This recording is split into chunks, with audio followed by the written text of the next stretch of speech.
যারা বিদেশে যেতে চায় তার মেইন একটা বাধা থাকে, সেটা হচ্ছে ডকুমেন্ট সাবমিশন করা।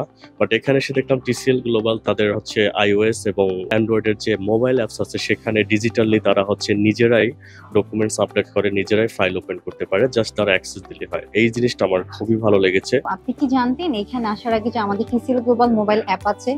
জি, এটা আমি জানতাম। এটা আমি আপনাদের কিছু রিলস ভিডিও দেখেছিলাম, সেখান থেকে আমি জানতাম। আপনি কি ওই অ্যাপের মাধ্যমে আমাদের কাউন্সিলরদের সাথে যোগাযোগ করেছিলেন? জি। এই এক ছাদের নিচে যে ইনফরমেশন কালেক্ট করাটা, এটা খুবই ভালো হয়েছে যে অনেকগুলো ইউনিভার্সিটির ইনফরমেশন গুলো জানতে পারলাম।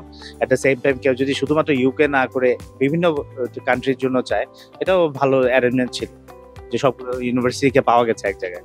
আমরা স্কলারশিপ সম্পর্কে কিছুই জানতাম না, এখানে একটু ঘোরাঘুরি করে জানলাম যে আচ্ছা কিছু ইউনিভার্সিটি স্কলারশিপ দেয়, কিছু ইউনিভার্সিটি স্কলারশিপ দেয় না। তো আমাদের যেখানে আসলে কমফোর্টেবল হবে আমরা সেখানে যাওয়ার চেষ্টা করবো।